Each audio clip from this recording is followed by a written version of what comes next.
Shabbat Shalom, irmãos. Podem sentar.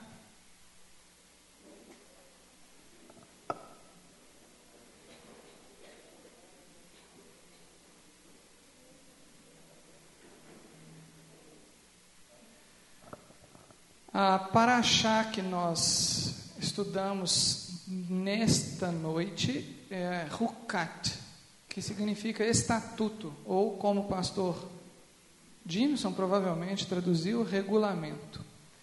Eu vou falar sobre um trechinho muito pequeno da paraxá, mas que é muito significativo.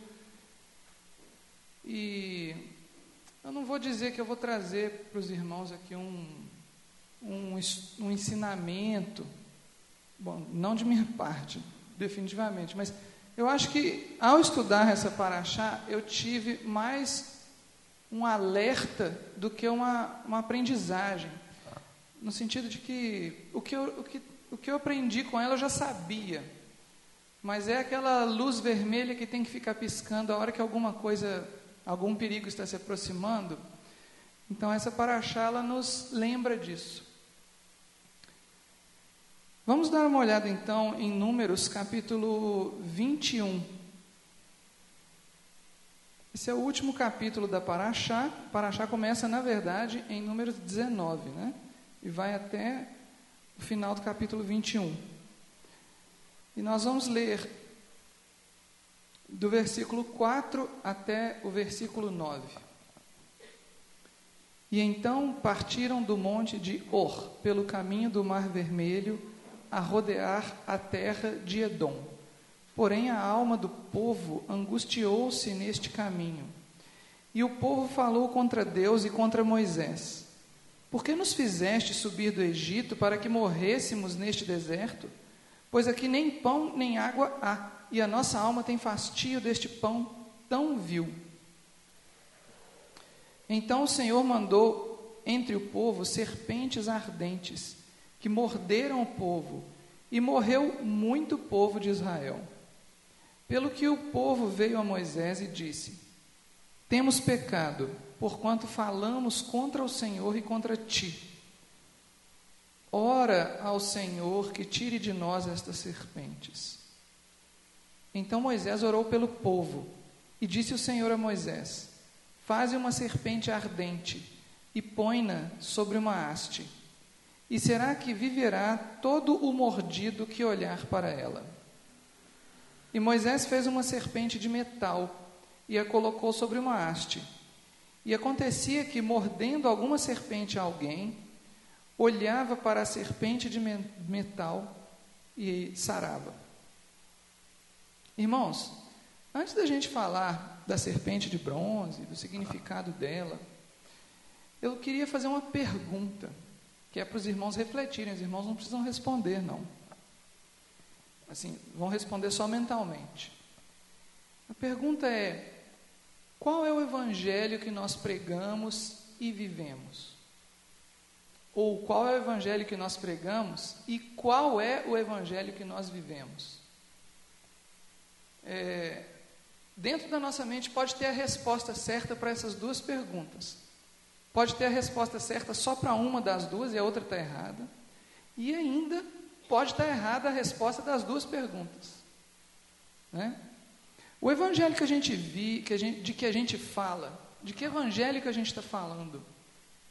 Aqui na igreja, no nosso cotidiano, quando nós conversamos com nossos colegas de trabalho, colegas de escola, familiares, de que evangelho nós estamos falando? Nós estamos falando do evangelho da salvação, ou da libertação? É o evangelho da cura? E eu vou falar uma lista aqui. O evangelho da prosperidade? É o evangelho dos dons?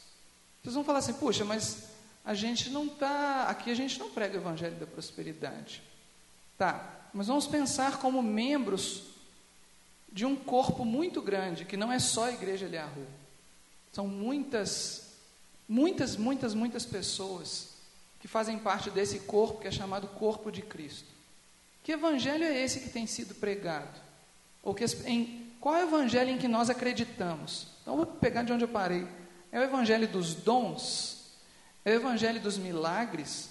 É o evangelho da profecia? É o evangelho do apocalipse? É o evangelho do louvor? Da festa, do baile? Ou é o evangelho da comunhão?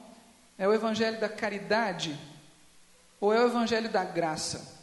Ou é o evangelho da lei? Será que é o evangelho do batismo com o Espírito Santo? Ou é o evangelho do Espírito Santo?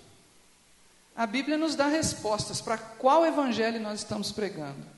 Interessante que, embora todas essas palavras que nós falamos, desde a prosperidade até a comunhão, elas podem estar contidas no evangelho que nós pregamos. Mas quando a Bíblia fala evangelho de alguma coisa, ela usa 4 ou 5 palavras só depois de evangelho. Nunca na Bíblia vem escrito, em momento algum, por exemplo, evangelho do Apocalipse. Não existe isso. Ou o evangelho da revelação. Não tem isso na Bíblia. Não tem evangelho dos milagres. Não tem evangelho da prosperidade, evangelho da cura. Nada disso, essa expressão não aparece na Bíblia. Sabe qual a expressão que aparece na Bíblia? Eu não vou dizer, nós vamos ler juntos. Abram lá em Lucas capítulo 4, versículo 43. Na Bíblia não vem escrito evangelho da lei, também não vem escrito evangelho do Espírito Santo, não vem escrito evangelho dos louvores, nada disso aparece na Bíblia. Então, que evangelho? Qual seria o termo que realmente diz o que é o evangelho que nós pregamos e vivemos? Lucas capítulo 4, versículo 43. Nós vamos ler 5 versículos bíblicos, onde nós vamos encontrar respostas para essas perguntas que eu fiz. Qual é o evangelho de que nós estamos falando? Jesus disse: também é necessário que eu anuncie a outras cidades o evangelho do reino de Deus, porque para isso fui enviado. O evangelho que nós pregamos não é o evangelho da salvação, também não é o evangelho dos milagres, nem o evangelho do conforto, o evangelho da libertação. Ele é o evangelho do reino de Deus. É muito mais do que qualquer uma dessas palavras que eu mencionei antes. Vamos dar uma olhada em Mateus capítulo 24, versículo 14. No evangelho de Mateus, a expressão evangelho do reino de Deus, Mateus capítulo 24.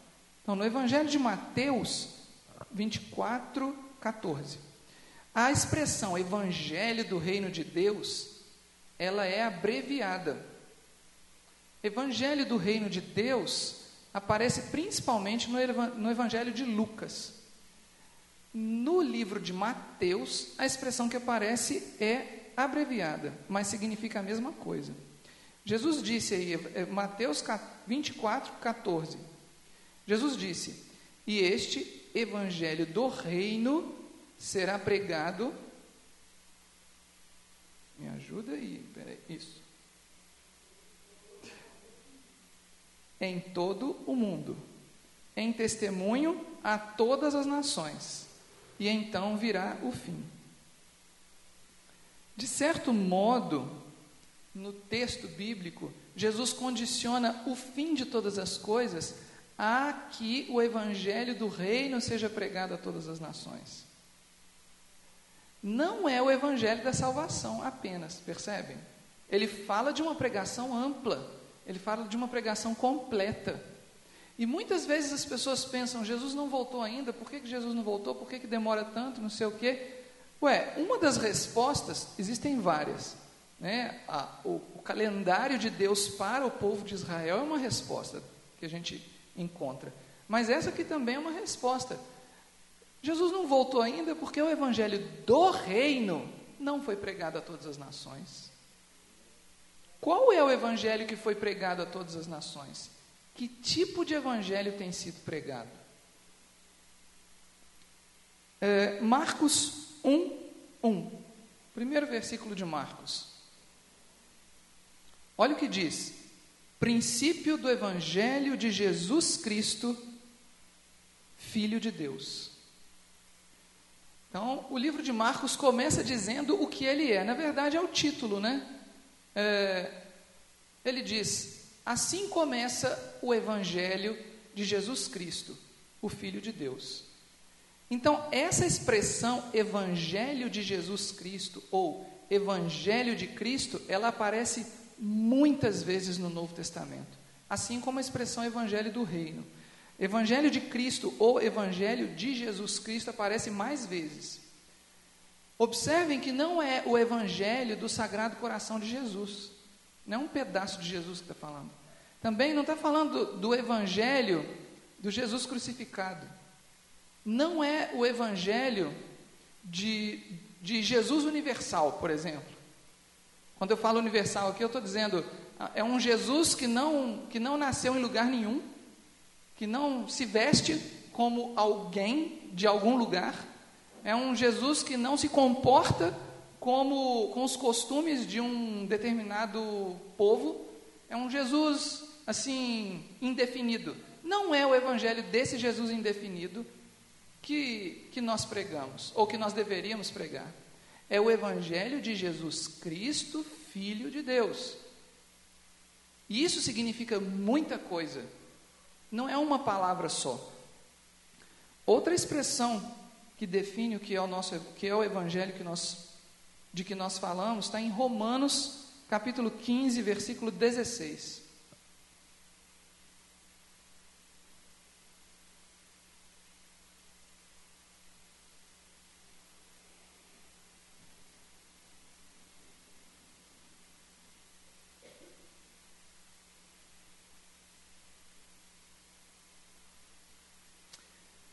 Para que seja ministro de Jesus Cristo entre os gentios, ministrando o evangelho de quem? De Deus, o evangelho de Deus, para que seja agradável a oferta dos gentios, santificada pelo Espírito Santo. Bom, o mesmo apóstolo Paulo que escreve evangelho de Deus, também escreve evangelho de Jesus Cristo. Várias vezes. É do mesmo evangelho que ele está falando. A questão é, um evangelho incompleto, um evangelho que não trata de Deus e de qual Deus, né? Não é de qualquer Deus. Um evangelho que não trata de Jesus Cristo, o Filho desse Deus, ele não é suficiente para tornar agradável a oferta dos gentios. Percebem? Então, um evangelho incompleto não contribui para a volta de Cristo. Um evangelho incompleto, ele retarda, na verdade, a volta de Cristo. A pregação de um evangelho incompleto. Vamos ver mais uma expressão que o apóstolo Paulo usa. Efésios, capítulo 6, versículos 14 a 16. E vocês vão começar a perceber que essas expressões todas significam a mesma coisa. Estai, pois, firmes, tendo cingidos os vossos lombos com a verdade, e vestida a couraça da justiça, e calçados os pés na prontidão do evangelho da paz, tomando sobretudo o escudo da fé, com o qual podereis apagar todos os dardos inflamados do maligno. Ele menciona aqui o evangelho da discórdia, não é isso? Não, de forma alguma, ele menciona o evangelho da paz. Na própria epístola aos Efésios, o apóstolo Paulo define o que ele chama de paz. O que o apóstolo Paulo chama de paz na própria epístola aos Efésios? Procurem aí, capítulo 2, versículo 14.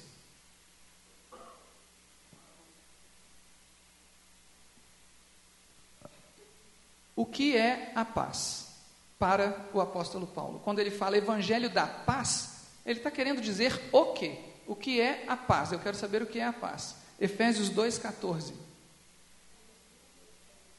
Jesus é a nossa paz. Essa é a resposta. Então, quando ele diz evangelho da paz, na mesma epístola aos Efésios, ele está falando o evangelho de Cristo. Ele não está falando de um evangelho, sabe, daquelas pessoas que, sabe aquelas mensagens de WhatsApp que agradam todo mundo, que são bonitas, que as pessoas ficam postando no status e que todo mundo concorda? Não é dessa paz que o apóstolo Paulo está falando. O próprio Yeshua disse: eu não vim trazer paz, eu vim trazer espada. Yeshua não veio trazer paz, porque ele é a paz. Agora, de certo modo, através dessa paz que ele trouxe, acontecem discórdias, porque existem aqueles que são incomodados pela paz que ele trouxe, ou melhor, pela paz que ele é. Bom, nós vimos aqui 5 expressões que são muito recorrentes. Evangelho do reino, na verdade 4, né? Evangelho do reino de Deus, evangelho de Cristo, evangelho de Deus e evangelho da paz. Essas 4 expressões aparecem muitas vezes no Novo Testamento. Às vezes aparece alguma outra, mas as mais frequentes, recorrentes são essas 4.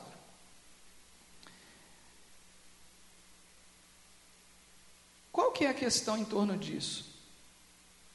Ao definir o que é o Evangelho, os autores do Novo Testamento, irmãos nossos, inspirados pelo Espírito Santo, deixaram um recado: Evangelho pela metade não vale.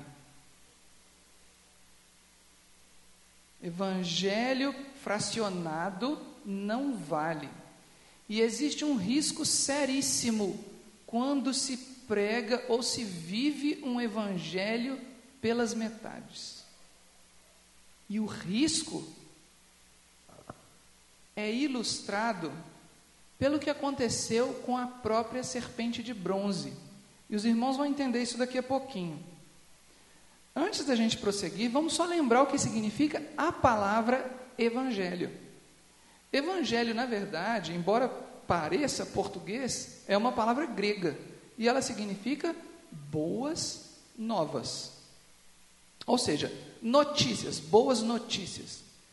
Quando a gente diz, então, evangelho do reino de Deus, ou evangelho de Cristo, ou evangelho de Deus, ou evangelho da paz, a gente pode substituir a palavra evangelho por boas notícias. Então a gente pode ler boas notícias do reino de Deus.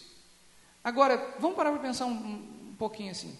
Quando Jesus nasceu aqui, de Maria, 2012 anos atrás, não, sei lá, 2018, 24, sei lá quantos anos atrás. É que esse 2018 não é muito certinho, não. Então, quando Jesus nasceu, o reino de Deus já existia? Já existia. Então, o que Jesus veio anunciar não foi o surgimento do reino de Deus. Vocês concordam? Não foi isso que ele veio anunciar. Ele veio anunciar boas notícias do reino de Deus. Que boas notícias são essas? Entendem a pergunta? E aí nós estamos, a resposta tem que ser completa. Ela não pode ser Jesus cura. Isso não é a resposta toda. Numa prova de redação, essa resposta tomou bomba. Porque não é a resposta completa. Entendem? Bom, então vamos prosseguir aqui. Qual é o risco que se corre ao fracionar, né, o contexto? É a mesma coisa que aconteceu com o povo de Israel depois da serpente de bronze. Moisés fez a serpente de bronze e colocou lá numa haste, num mastro, e todo mundo que olhava para a serpente de bronze era curado da mordida de cobras. Vamos lembrar que no meio de desertos, é onde eles estavam, no deserto do Sinai, no meio de desertos, existem poucos animais assim amigáveis, né? Lá você encontra escorpiões gigantes, as cobras mais venenosas do mundo, aranhas, você encontra a centopeia gigante, que é do tamanho de um braço, né? E por aí vai, essas coisas que vivem no deserto.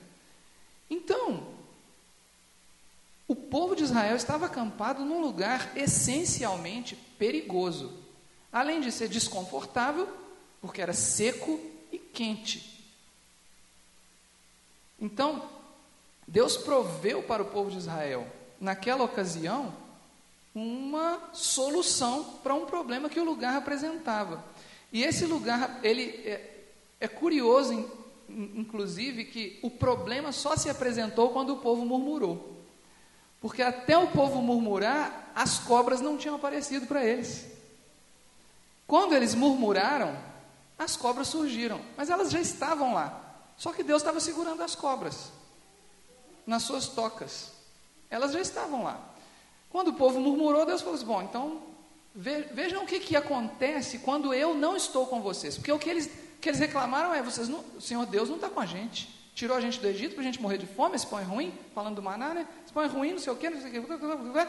E aí Deus falou assim: então deixa eu mostrar, olha, quando eu não estou com vocês, é assim que fica. Aí ele liberou as cobras. E a solução para o problema? Faz aí uma serpente, Moisés, de bronze, e coloca no mastro aí. Bom, essa serpente, no final das contas, foi profética. Nós vamos falar disso daqui a pouco. Vamos dar uma olhada em o que aconteceu com essa serpente muitos anos depois. Segundo o livro dos Reis, capítulo 18, versículos 1 a 4. Agilidade nos dedos aí, hein, gente?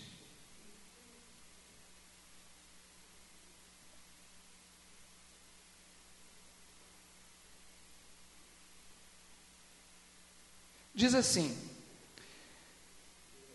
e sucedeu que, no terceiro ano de Oséias, filho de Elá, rei de Israel, começou a reinar Ezequias, filho de Acás, rei de Judá. Agora o texto vai falar de Ezequias. Tinha 25 anos de idade quando começou a reinar, e 29 anos reinou em Jerusalém. Então ele reinou durante 29 anos. Né? E era o nome de sua mãe, Abi, filha de Zacarias. E fez Ezequias o que era reto aos olhos do Senhor, conforme tudo o que fizera Davi, seu pai. Este Ezequias tirou os altares, quebrou as estátuas e derrubou os bosques, e fez em pedaços a serpente de metal que Moisés fizera, porque até aquele dia os filhos de Israel queimavam incenso à serpente de bronze, a qual chamavam Neustã. Sabe o que aconteceu com essa serpente de bronze? Alguém esqueceu de contar para as próximas gerações para que ela foi feita. E criou-se uma história em torno daquela serpente de bronze. É o que acontece, por exemplo, com o Novo Testamento, quando se esquece do Antigo Testamento. Cria-se uma história nova em torno do texto bíblico, uma história que não foi realmente o que aconteceu. É isso que acontece quando você fala do Novo Testamento sem considerar o percurso histórico que liga o Antigo Testamento ao Novo Testamento. Bom, quando a gente descontextualiza, a gente chega ao ponto da idolatria. Esse é o grande risco de um evangelho pelas metades. Essa é aquela luz vermelha que tem que piscar na hora do perigo. É por isso que eu falei para os irmãos, eu não vou trazer para os irmãos aqui um ensinamento novo. Na verdade, ao estudar essa paraxá, essa luzinha vermelha piscou para mim. Eu falei assim, puxa, a gente tem que atentar para esses problemas. Um evangelho pregado pela metade, não estou falando só para a gente, né? Tem muitas pessoas que vão nos ouvir aqui pela internet, que nós não conhecemos, não sabemos onde vivem, não sabemos que tipo de pregação elas ouvem. Então, estou falando aqui para muito mais gente do que eu estou vendo. Um evangelho pela metade é um evangelho que pode nos levar à idolatria, que foi o que aconteceu com a serpente de bronze. A serpente de bronze que Moisés fez era um instrumento ordenado por Deus para a cura, para a salvação, para a bênção, para evitar mortes, porque lá não tinha Instituto Butantan. Mordida de cobra é fatal. Dependendo da cobra, dependendo do tamanho da pessoa, porque dilui aquele veneno ali por quilos de peso, é igual remédio, né? Se tomar uma dose fraca não acontece nada, mas se tomar uma dose muito alta, você derruba. Cobra não é remédio, é veneno. Então, aquela serpente de bronze era um instrumento de Deus para salvar vidas. E depois de gerações, as pessoas se esqueceram para que ela foi feita. Ela não foi feita para substituir o tabernáculo, por exemplo. Percebem? Tinha um tabernáculo lá no deserto. Naquele mesmo deserto, onde tinha serpente de bronze, tinha um tabernáculo. A serpente não foi posta em lugar do tabernáculo, ou em lugar da arca da aliança, ou em lugar do sacrifício contínuo de cordeiros, que era feito lá no altar dentro do tabernáculo, ou no átrio do tabernáculo. A serpente não foi colocada em lugar disso. A serpente foi colocada como um instrumento específico para uma obra específica, né? E as pessoas, depois de gerações, começaram a achar que aquela serpente estava ali porque provavelmente ela era um deus, ou ela era o Deus, né? E começaram a queimar incenso à serpente. Dentro do tabernáculo não existia nenhuma escultura a qual alguém pudesse queimar incenso. Dentro do Santo dos Santos tinha uma arca da aliança. Ali não tinha um Deus esculpido para que o sacerdote chegasse e apresentasse incensos para aquele Deus. Isso é abominação aos olhos de Deus. Então, a veneração que se prestava a essa serpente, mesmo que não fosse de incenso, que fosse só ajoelhar-se perante ela, que fosse dar um beijinho na pontinha da cauda dela, isso é idolatria. E a Bíblia nos relata que o rei Ezequias fez exatamente o que Deus queria que ele fizesse. Por quê? Porque ele destruiu a serpente de bronze. Precisava de destruir a serpente de bronze? Não, não precisava. Deus nem mandou destruir a serpente de bronze. Só que as pessoas estavam idolatrando a serpente, e Deus realmente não estava gostando disso. Quando Ezequias destruiu a serpente, Deus falou assim, olha, muito bem, meus parabéns, porque essa serpente não serve mais para nada. Essa serpente agora é uma fração da história que foi contada. Ela não é a história completa. Podiam ter guardado a serpente até hoje, até os dias de hoje, a serpente de bronze, se ninguém tivesse adorado a serpente, nunca. Podiam guardá-la no museu, podia estar lá no museu para a gente chegar e falar assim, ó, que legal, foi essa serpente aqui que Moisés usou lá no deserto. É um objeto, entendem? Que teve a sua função naquele momento. Bom, a cristandade é um ambiente muito prolífico para surgimento de serpentes de bronze, descontextualizadas. E, embora Jesus seja o centro de todas as doutrinas, ou melhor, ele seja o centro da teologia cristã, nem sempre esse centro é o Jesus completo. E nós corremos um risco enorme de idolatrar o próprio Jesus. Gente, eu vi o Rabino Shulam uma vez falando isso, que se Jesus for retirado do seu contexto histórico, cultural, social, genealógico, ele se transforma em um ídolo. E ele não é mais o Jesus, Filho de Deus realmente. Prestem atenção nisso. Se ele é retirado desse contexto, ele não é mais. Aí nós não estamos... Se você está falando de um Jesus que não nasceu em Belém, que não é filho de judeus, que não viveu como judeu, que não pregou a lei de Moisés, se você não está falando desse Jesus, você está falando de outra coisa. Outra coisa, não é o Messias. Se você está falando de um Jesus que não ressuscitou, e agora eu estou falando para pessoas que não estão aqui, que vão nos escutar na internet. Se você está falando de um Jesus que não ressuscitou, mas que foi um homem muito bom, um espírito evoluído, você não está falando do Jesus da Bíblia.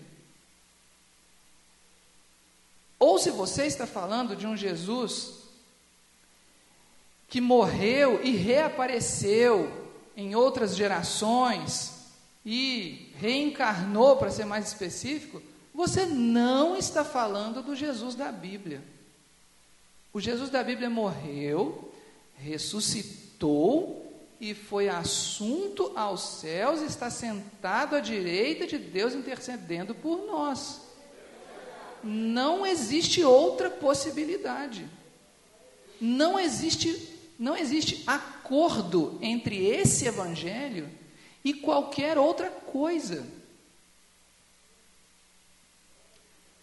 O grande perigo que nós temos é pregar um Jesus incompleto. Como eu tinha mencionado antes, você venerar o sagrado coração de Jesus é idolatria, porque você não está adorando o Jesus completo. Você venerar a sagrada face de Cristo é idolatria, porque você não está adorando Jesus por completo.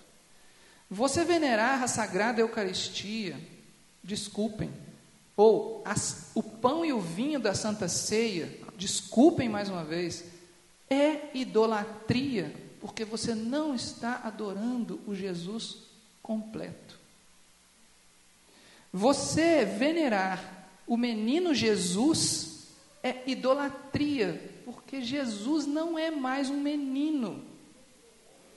Você venerar o santo sudário é idolatria, porque aquele sangue que está lá, mesmo que seja de Jesus, não é Jesus por completo.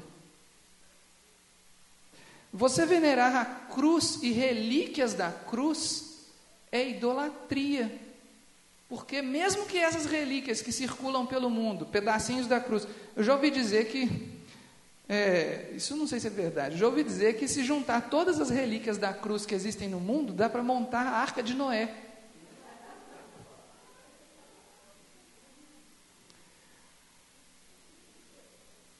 Mesmo que esses pedacinhos sejam da cruz em que Jesus foi crucificado, o sangue que está nela não é Jesus completo.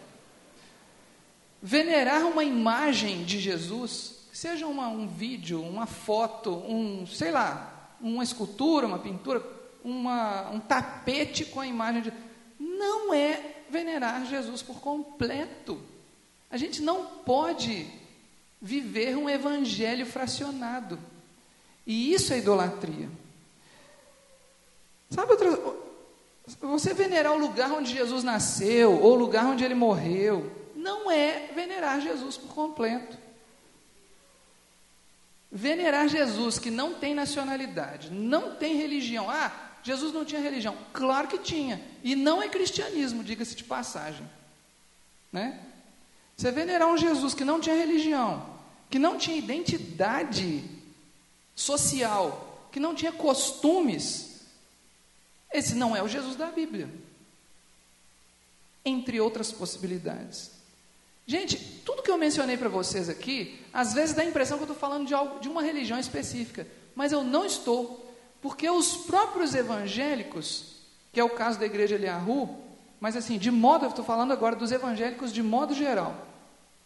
Os próprios evangélicos caem na idolatria por pregarem um evangelho incompleto, frequentemente. E nós, na Igreja Eliahu, também corremos esse risco. Aí a luzinha tem que ficar piscando. Né? Eu mencionei algumas palavras, mas agora eu vou acoplar aquelas palavras à palavra culto. Olha onde que pode ter idolatria. Culto de libertação.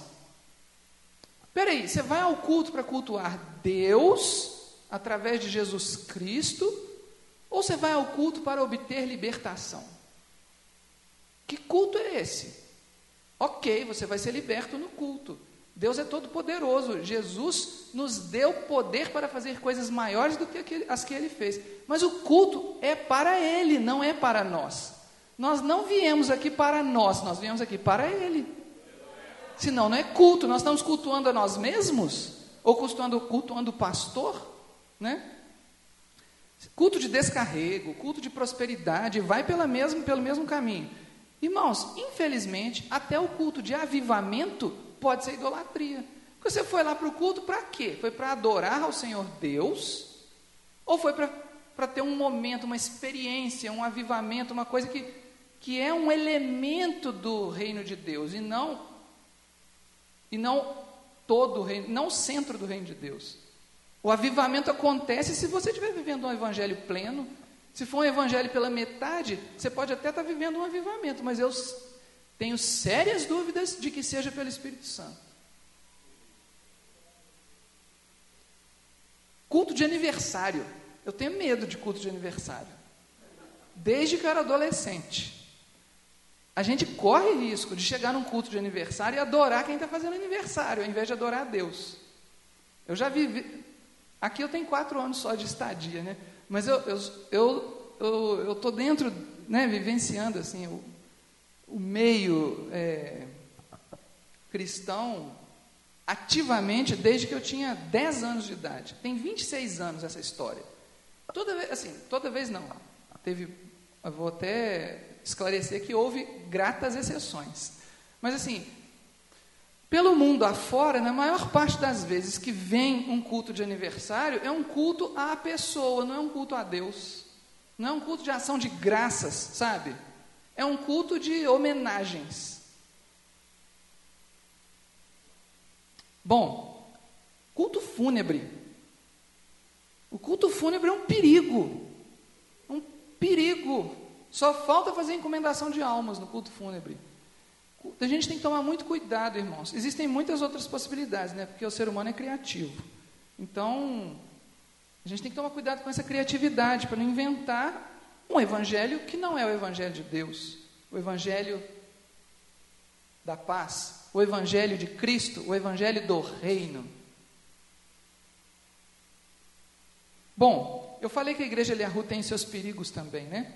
Como aqui nós temos a visão de restaurar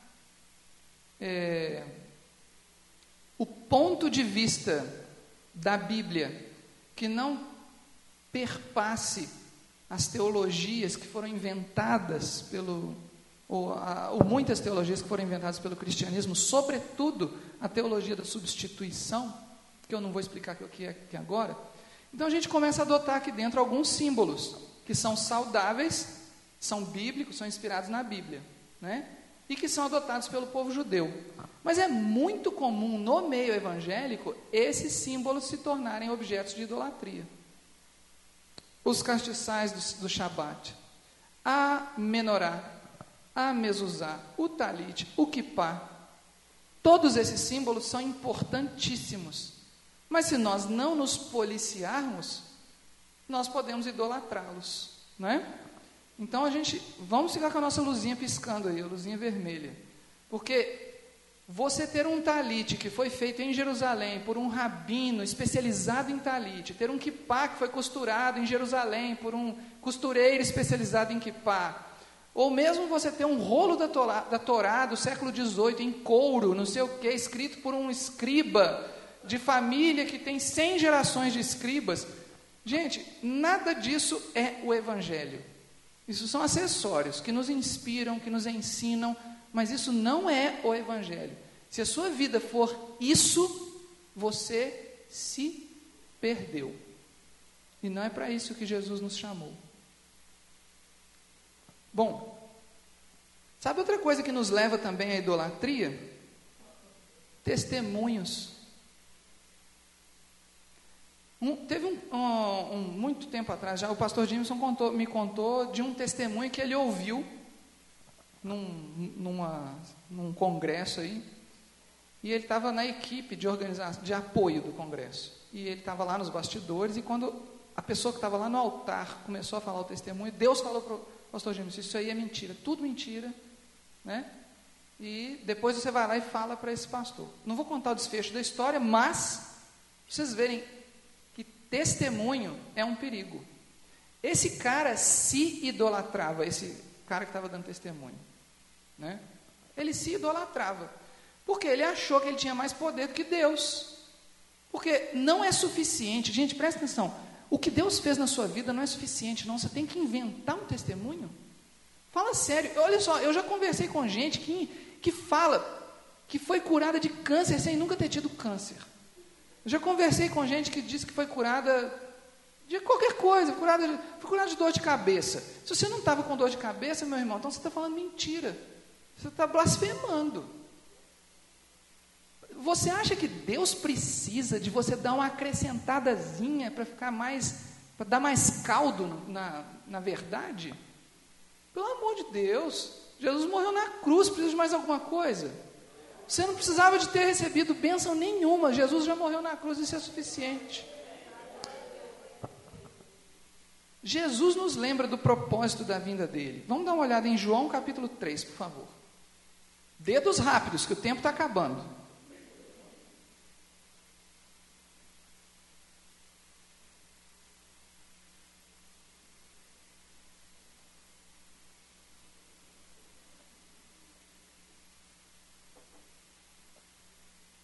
Irmãos, quando vocês procuram aí, louvor pode ser idolatria. Sabe por quê? Porque você pode estar idolatrando a música e não o Deus de quem a música fala. Se é que a música está falando de Deus, né? Você pode estar idolatrando aquele cara que canta a música e você acha a voz dele maravilhosa. Sinto muito, não é Jesus, ele não é Jesus, não morreu na cruz, nem sabe quem é você. Vamos lá. João capítulo 3, versículo 3, diz assim: Jesus respondeu e disse-lhe: na verdade, te digo que aquele que não nascer de novo, não pode ver o reino de Deus. Gente, nós estamos falando de ver o reino de Deus. Nós estamos falando de ter uma visão do reino de Deus. Nós não estamos falando simplesmente do que vai acontecer depois que você morrer, não. Jesus mesmo disse: o reino de Deus está dentro de vós. É agora, o reino de Deus é agora. O reino de Deus não é depois que você morrer e ressuscitar, não, gente. Já é o reino de Deus. A questão é, você enxerga o reino de Deus? Se você não enxerga, você não nasceu de novo. É bom você, se você entendeu isso que eu estou falando, então ore e peça a Deus um novo nascimento. É claro que a maioria de nós aqui é nascido de novo, mas eu não posso garantir. Sabe por quê? Porque eu não sei o que tem dentro da sua cabecinha, eu sei o que tem dentro da minha cabeça. Eu sei que eu nasci de novo. Você sabe se você nasceu de novo? Estou fazendo uma pergunta muito séria mesmo. Porque uma vez um irmão, em outra cidade, participando do grupo lá, musical, a gente trabalhava juntos há um tempão, e aí ele falou assim: o que é nascer de novo? Batizado, conhece a Bíblia e tal, e ele falou assim: eu não sei o que é nascer de novo. Irmãos, nascer de novo é ter a visão do reino de Deus. Se você não está enxergando o reino de Deus como um todo, altura, largura, profundidade, tudo, sabe? Não estou falando que você está... O reino de Deus, ele é complexo também. Tem coisas nele que a gente não entende. A própria Bíblia diz, Deuteronômio 29 diz: há coisas que são encobertas, e essas a Deus pertencem. Mas aquilo que você consegue ver é o reino de Deus, ou o que você está vendo é só uma igreja? um grupo de pessoas com um líder, né? Um lugar. É isso isso não é o reino de Deus completo, não. Isso é um pedaço. E aí, se você está vendo só isso, você corre o risco de ir para a idolatria, porque isso não é o evangelho completo. Bom, vamos pular para o versículo 13. Versículo 13 diz assim: ora, então, João capítulo 3, versículo 13. Ora, ninguém subiu ao céu, senão o que desceu do céu, o Filho do homem que está no céu. E, como Moisés levantou a serpente no deserto, assim importa que o Filho do homem seja levantado, para que nenhum que nele crê pereça, mas tenha a vida eterna. Bom, Jesus fez uma associação entre a morte dele na cruz e a serpente que foi suspensa no deserto. Tá bom?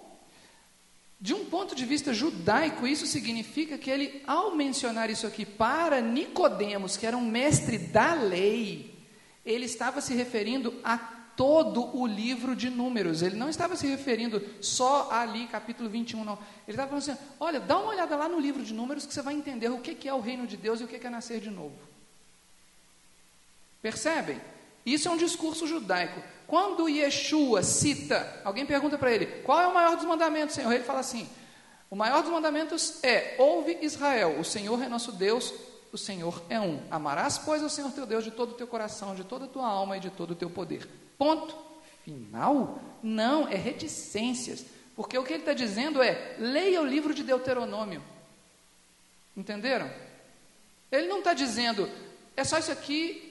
Jesus não fracionou a lei de Deus nunca. Quando ele citava um versículo, ele estava citando o livro inteiro.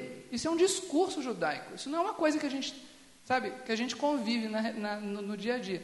Na verdade, eu aprendi isso lá com o Rabino Shulam, com o Rabino Marcelo, mas a gente tem que colocar isso em prática. Você cita um versículo, vai ler o livro inteiro, não cita só o versículo, não.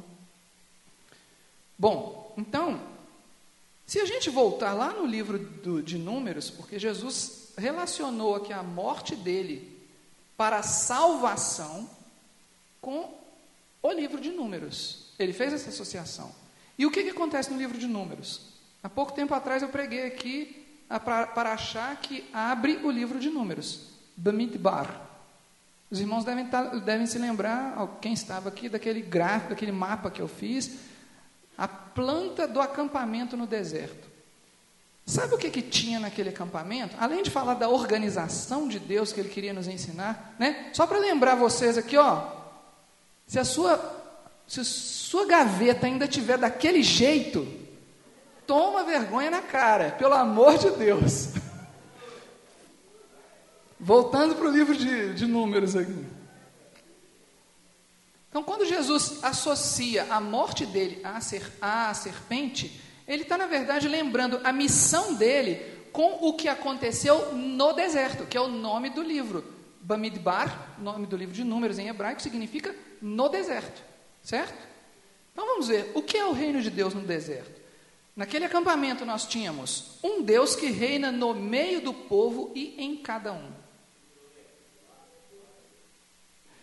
Um cotidiano que se revela como serviço àquele Deus. Um sacrifício contínuo no tabernáculo, que era o centro da vida diária. Uma vida organizada com direitos e deveres estabelecidos pelo próprio Deus. E um território consagrado a esse Deus pela presença de cada um que o representa. Aquele acampamento era o reino de Deus, porque as pessoas que estavam lá eram reinadas por Deus. Se uma pessoa daquelas saísse do acampamento, o reino ia junto com ela, porque o rei está dentro dela. Trazendo isso aqui, né? Quando Jesus faz esse paralelo, então, olha, um Deus que reina no meio do povo e em cada um. Jesus permite que isso se torne realidade para todas as nações através da morte dele. Um cotidiano que se revela como serviço ao rei. Jesus coloca a lei de Deus nos nossos corações, para que no nosso cotidiano nós nos lembremos a cada ato nosso daquilo que Deus deseja que nós façamos. Um sacrifício contínuo no centro da vida diária do acampamento equivale ao sacrifício eterno de Jesus, ou melhor, Jesus é uma analogia do sacrifício que Jesus fez e que vale por todos os dias, por toda a eternidade. A Bíblia diz que o sacrifício de Jesus é eterno. Na Epístola aos Hebreus, os irmãos podem ter esse entendimento. Uma vida organizada com direitos e deveres dados por Deus. Jesus fala: quem me ama, guarda os meus mandamentos. Então nós temos deveres, não é só direitos, né? E um território consagrado, porque onde nós pisamos, porque Deus está dentro de nós através do sacrifício de Jesus, onde nós pisarmos é o reino de Deus. Isso é muito sério, porque nós temos que ser reflexo de Jesus. As pessoas têm que olhar para a gente e ver Jesus, de alguma maneira, sabe?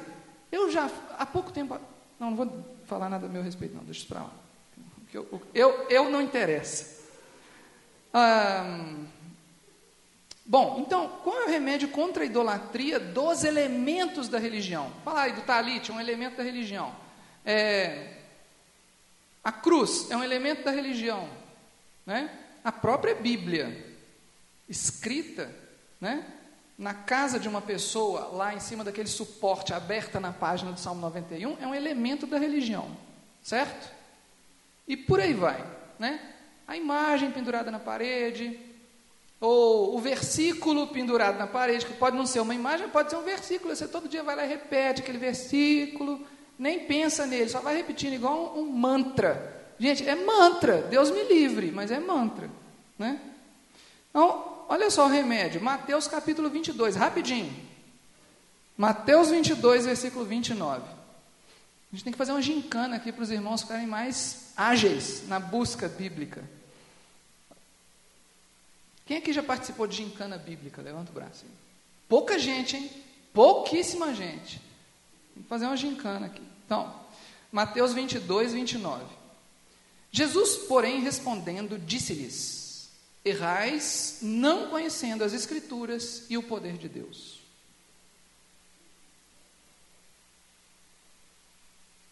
A solução está aí. Se cada um nesse mundo que tem uma Bíblia em casa abrir a Bíblia e estudá-la,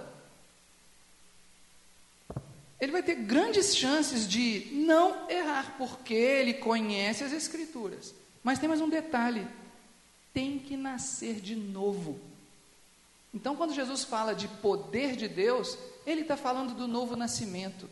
Se você não nasceu de novo, se você lê a Bíblia e entende ela toda, mas você não tem uma transformação de vida profunda lá do fundo da sua alma, se você não deseja ser outra pessoa porque você é podre, você não nasceu de novo. Sabe? Se você não se arrepende do que você faz, sabe aquela música? Não se arrepender do que faz.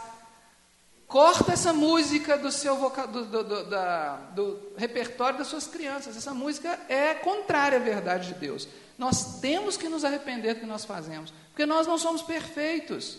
Nós temos que nos arrepender para aprendermos o certo. Se eu não me arrependo, eu não aprendo nunca. Isso é um problema, gente. É um problema.